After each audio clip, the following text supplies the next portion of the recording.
A fiery horse with the speed of light, a cloud of dust, and a hearty hi-yo silver. The Lone Ranger.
With his faithful Indian companion Tonto, the daring and resourceful masked rider of the plains led the fight for law and order in the early western United States. Nowhere in the pages of history can one find a greater champion of justice. Return with us now to those thrilling days of yesteryear. From out of the past come the thundering hoofbeats of the great horse Silver. The Lone Ranger rides again. Come on, Silver. Let's go, big fellow. Hi-yo, Silver!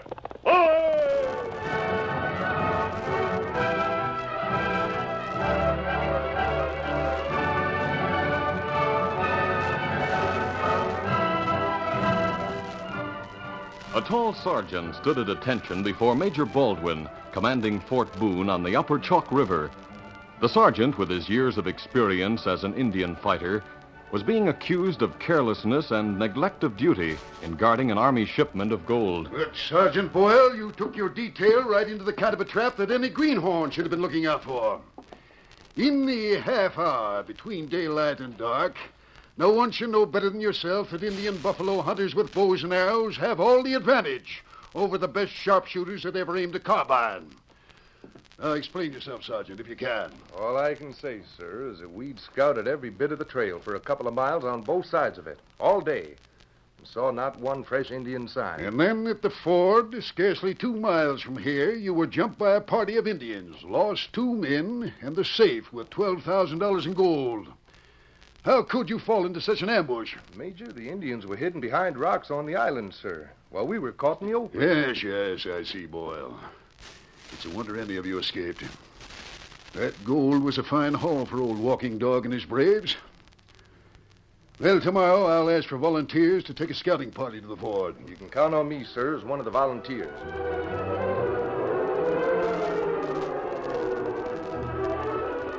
The next day, when Major Baldwin, with 3 scouts and a detail of troops, reached the scene of the ambush, they found the wrecked wagon in midstream where the mules had been killed, about halfway between an island and the mainland. Anchored in deeper water below the crossing was a small paddle wheel steamer, the Missouri Belle. Joe Pirelli, take your scouts and circle out from the wagon trail on both sides of the river. Keep your eyes peeled for sign. The safe weighs 600 or 700 pounds with all the gold in it. Indians couldn't lug it very far unless they've got a wagon. Rained hard early this morning, Major. Not much sign left. But a wagon would make a trail that would last. Pick up any trail you can, Pirelli. We'll do our best, Major. Get up there. Get up. Look there, Major. Each one of those mules got an arrow right behind the foreleg. That's the spot a Sioux hunter picks on a buffalo. Yes, apparently the arrows all came from the same direction. Are those the rocks there in midstream that you told me about? Yes, sir. It's a little sandbar with a heap of rocks at the upper end. Natural barricade. Made perfect cover for him. Now that I've looked the ground over, Boyle, I begin to understand what you're up against. That steamboat wasn't anchored there at the time of the attack, was it? No, Major. It must have come along later in the night. Looks to me like Pawnee Powell's outfit. Well, I've been hoping I'd get orders to keep him out of this part of the country. He's bad medicine. He aims to trade with the Sioux.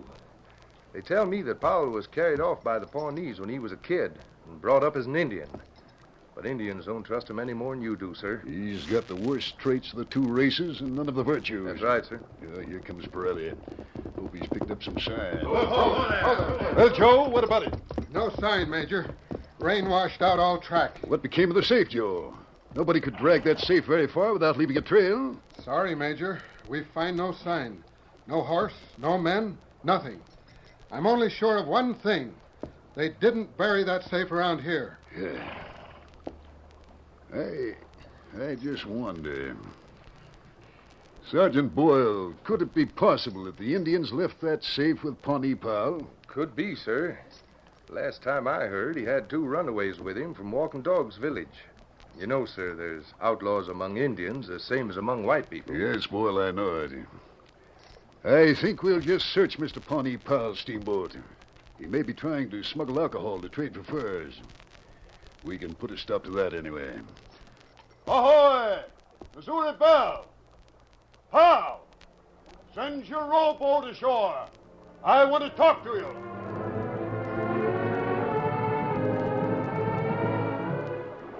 Aboard Pawnee Powell's side-wheeler, Sergeant Boyle and 2 men made a thorough search while Major Baldwin talked with Powell. What time did you drop anchor here, Powell? Little after daybreak this morning, Major.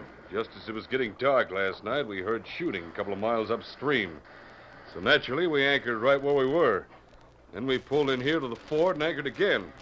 Took no chances of tying up at the bank. I gather you lost 2 men. Yes, I'm sorry to say we did. Well, it was Indian work, plain enough. Excuse me for saying this, Major, but your soldiers rode right into a trap. Well, I suppose that upsets our trading plans. The Army won't let Walking Dog's braves get away with anything like that, of course. Yes, I'd say you made a long trip for nothing this time. Frankly, the sooner you leave this part of the country, the better I'll like it.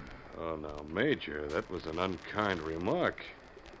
But I know your nerves must be upset. Won't you have a cheroot? I'm a great cigar smoker myself, and these come from the best cigar maker in St. Louis. Here, help yourself. Take the whole box if you like. No, thank you. Oh, Sergeant, did you find any contraband? Not a thing, Major. But here's something kind of queer. I never heard tell of a trader bringing bows and arrows to the Indians. And yet they got a couple of dozen bows and a whole barrel of buffalo arrows down the hold. What's the idea, pal? Aren't rifles good enough for you? Well, Major, I'll tell you, seeing as how you're so interested. Besides myself, there are 2 men in the crew, full-blooded Sioux, that can kill buffalo faster with bow and arrow than the average white hunter can with a Winchester. We aim to take a deck load of hides back. How in the world do you intend to hunt buffalo without horses? Well, we might still have time to trade with Walking Dog's people for ponies before your troops get into action. We saw plenty of buffalo on our way upriver. Yes. Come on then, Sergeant. We'll be getting back to the fort. We'll go ashore, pal, so send a man along to bring back your rowboat. All right, goodbye, Major. Too bad your visit wasn't under more pleasant circumstances. You sure you don't want some cigars? No, thank you. Come on, men.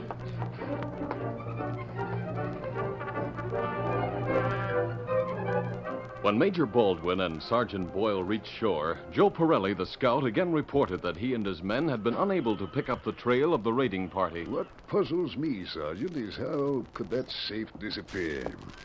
It couldn't have been buried or blown up without leaving signs on shore that would last for months. And I don't see how Indians on ponies could have hauled it away without leaving a trail. You're dead sure it isn't hidden on the steamboat? Major, I swear I looked everywhere. I don't like the looks of Powell and his gang. I'd be inclined to put him and his crew under arrest if they tried to get away. The very fact that they anchored below the fort makes it hard to believe that they had anything to do with the attack. Powell is bad, Major. He's got a blacker heart than any Indian ever had. And he's crafty. Yes, you're right, Sergeant. But we have absolutely no evidence against him. Let's save. What could have become of it?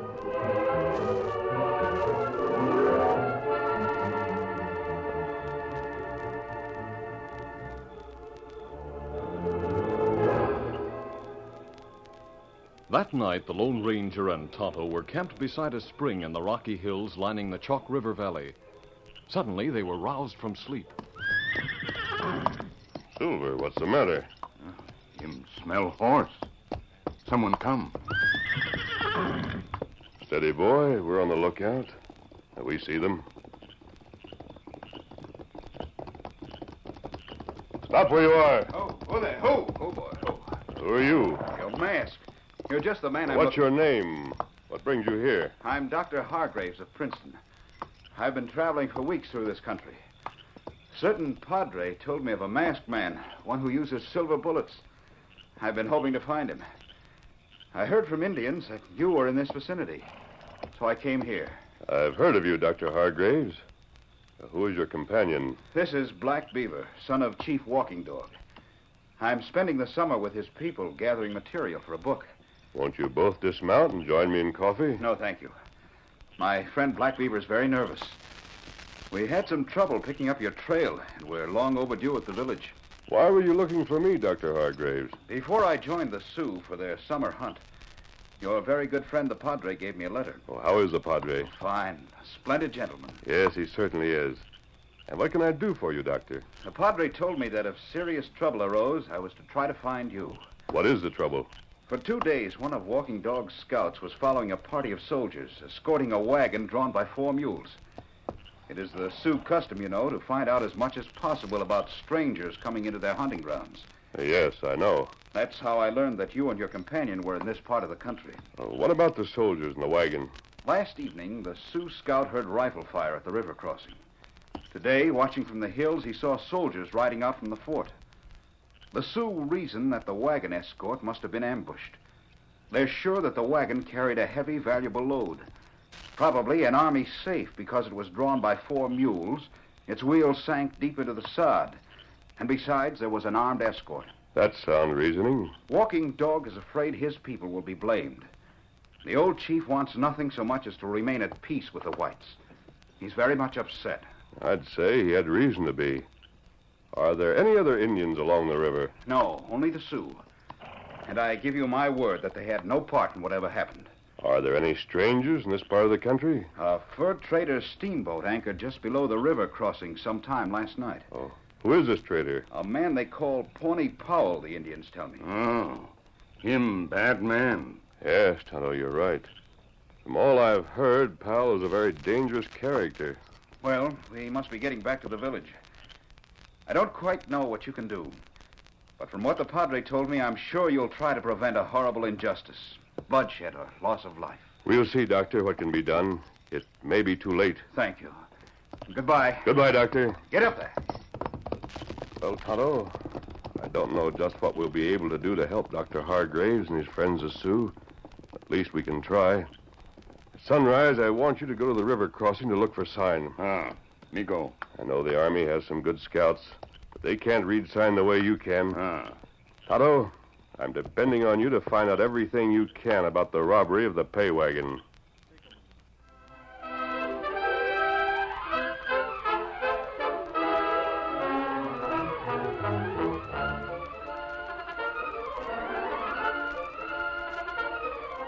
The curtain falls on the first act of our Lone Ranger story. Before the next exciting scenes, please permit us to pause for just a few moments.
Now, to continue our story.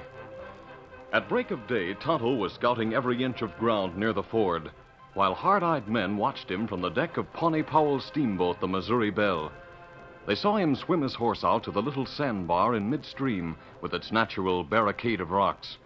When Tonto had finished scouting every inch of the miniature island and had ridden away, Powell and two of his men hurried ashore in their rowboat to follow Tonto's trail on foot.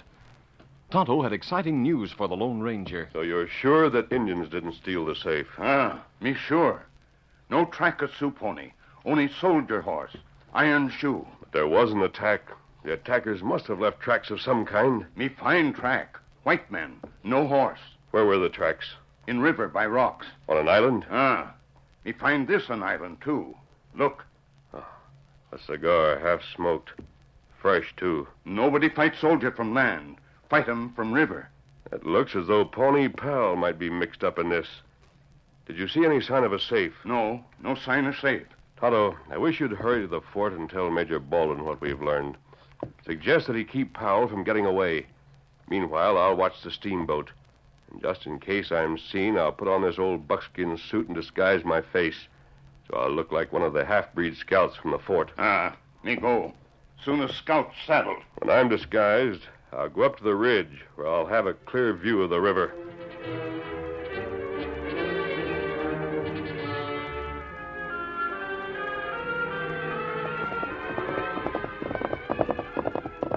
An hour later, as he rode toward the rim of the valley, the Lone Ranger, disguised as a half-breed scout, was suddenly halted by sounds of distress. Hola. Help! Hello! What's the matter? What are you, amigo? Steady, Silver. Here I am! Help! I am coming, amigo. Help me! Water! I'll get to you as quickly as I can. As the Lone Ranger climbed the steep cliff, Pawnee Powell and two of his men crouched among the boulders at the top. Grab him when he crawls onto that ledge. Give another groan, Bill. Help! All right, now jump him. We'll teach you to come snooping into our business. Another one of those army scouts. The troopers are meddlesome enough. Crack him on the head. He's too much for us. No, listen to me, Bill. Pin him down. That's right. Tie his legs. Tight. Fine. We got him. I'll take charge of those 6 shooters. You'll do nothing of the kind, Pete, unless you want to hang. Remember, we're likely to be searched again by the Major and his men. Yeah, you're right. Now, listen to me. We're going to give this hombre the old Indian treatment. Fetch that rawhide, Bill. When the soldier boys find what's left of them, they'll blame it on the Indians. And that's what we want. While the disguised Lone Ranger lay helplessly bound, Pawnee Powell directed the men to prepare a cruel Indian death. Now tie these strips of rawhide to the wrists and ankles of this snooper and then to the stakes. Work fast. Right. His Indian partner was headed for the fort after the scouting expedition. Yeah. We gotta be all set for another visit from the Major. Hey, here comes Bill. He's on foot, no horse. What's the matter, Bill? Why didn't you rope that stallion? Rope him? I couldn't get within gunshot of him. He just kept circling around about a quarter of a mile or so away. He's wilder than an antelope. Well, let's get going. We gotta hoof it back to the river. Yeah. Sun's getting hotter by the minute. Before noontime, it'll be all over with this snooper. But minutes will seem like years to him. You can bet on that. So long, mister.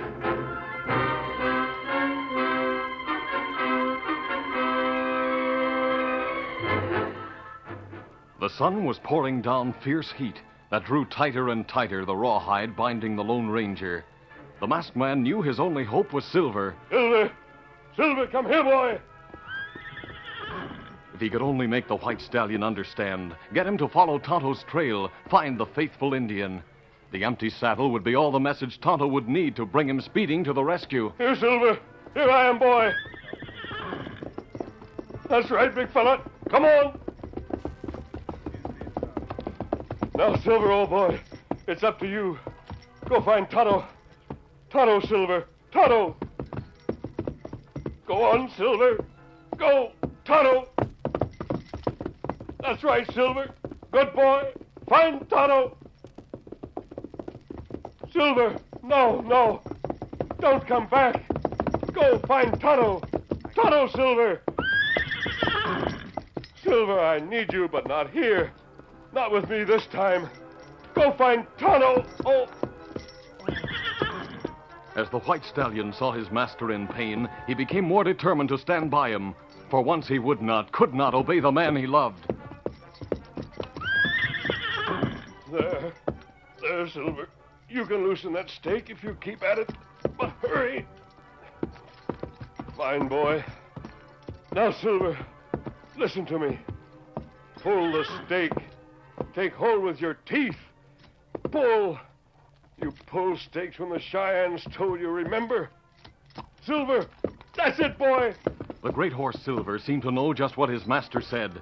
While the Lone Ranger spoke low words of encouragement, the horse pulled a stake to free one hand, and then another. The captured man could move his hands, reach into a pocket, find a knife, and open the keen blade. Now to cut this rawhide. Get it off my wrist, then I'll free my legs. Silver, I wish you knew how wonderful it feels to be able to move. There. Now I'm free. Now, Silver, we'll go to the Missouri Belle and see what Pawnee Pal and his gang are up to. Easy. Take it easy, big fella. Come on, Silver!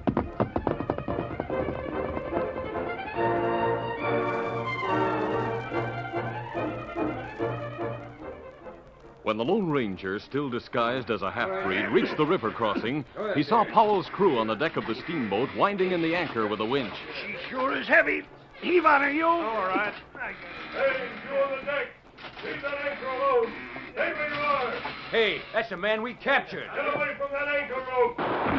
Hey, that came close. Duck, men. We'll finish that hombre. Get into the rowboat. You, Pete, Bill, and Sully. Right. Row ashore under cover of the bell and pick that varmint off. All right, boss. Hand me my sharps. I'll guarantee to drill him through the head at twice the distance across the river. Hey, he's cut the painter. He shot the rope on our rowboat. There goes a rowboat floating off downriver. All right, come on, you dead shots. Now you've got a chance to show how good you are. Plug that man on shore. Keep him down while we haul in the anchor. Come on, men. Now work the winch. Hold up the anchor. Let's get out of here. Hey, that one cut through my hat. I'm going below. Me, too. I've had enough of this. I'm hunting cover. Oh, troopers are riding up over on shore. Hey, Pete, crawl up forward and cut that rope. We'll come back later and drag for the anchor. Do as I tell you. Courage yourself, Powell. Those slugs are singing too close to my ears. Come on, cut that rope, right?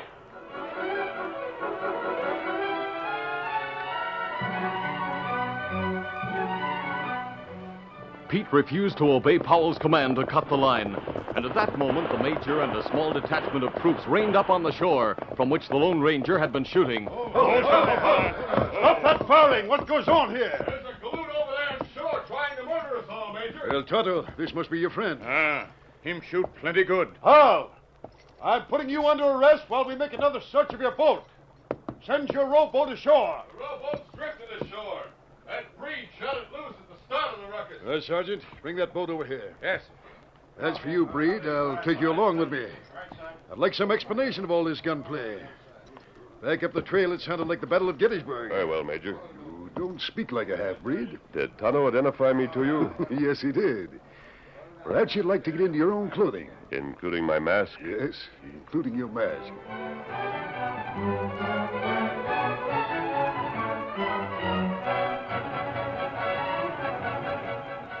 The Lone Ranger quickly removed the buckskin clothing and disguise of a half-breed and resumed his own attire. It was a little later when Major Baldwin, Sergeant Boyle, and the Lone Ranger left shore in the rowboat and boarded the Missouri Belle. Well, pal, I'm going to search this packet myself this time and search it good. The safe can't be far away, I'm convinced of that. Go ahead, search all you like. We've committed no crime. We've got nothing to hide. Come on, Sergeant. We'll cover every inch of this steamboat from keel to paddle.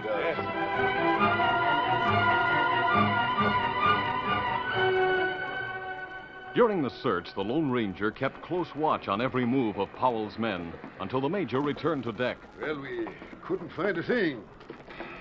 I still don't like the looks of things. But we don't seem to have any reason to detain this packet. Major, I knew you'd come to that conclusion because you're all right.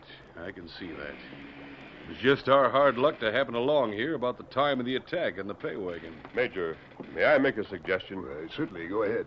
Just on a hunch. I wish you'd order that anchor lifted.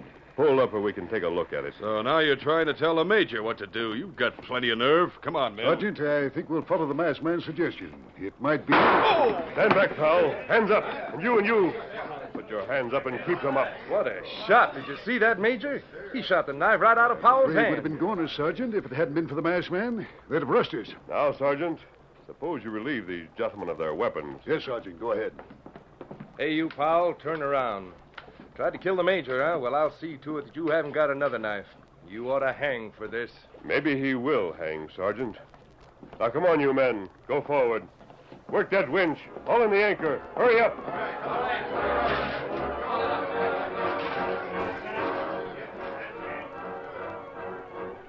The anchor was raised, and immediately the current caught the boat and swept it toward the shore. We're drifting against the bank. This steamboat is now in the custody of the United States Army. Let it go ashore. Now, mister, since you saved my life, I would like to know what's coming next. If you'll just step up in the bow, Major, I think perhaps you'll see something of interest. I may be wrong, but I have a strong suspicion that the anchor of this packet is... The safe. Great day in the morning. Look, Sergeant, the safe, tied to the end of the anchor rope. Why didn't somebody think of that trick? Seems to me somebody did think of it, Major.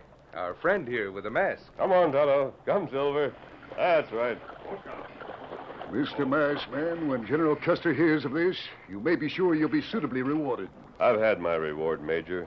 The lives of brave men have been saved. Thanks to Tonto and to yourself. If it hadn't been for you... We'll meet again, Major. I sincerely hope so. All right, easy, boy.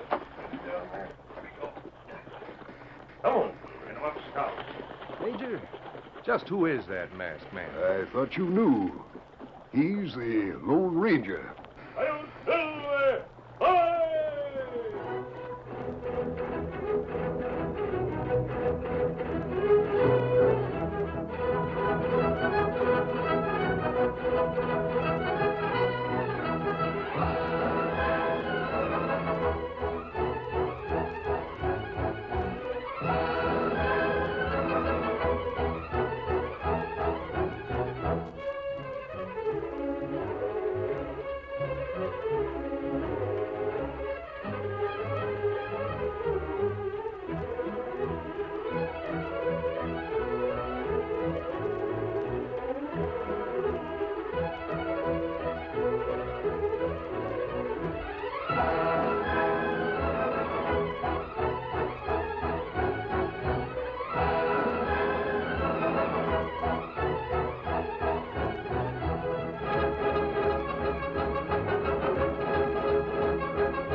This is a feature of the Lone Ranger Incorporated, created and produced by George W. Trendle, directed by Fred Flowerday, and edited by Fran Stryker. The part of the Lone Ranger is played by Brace Beamer.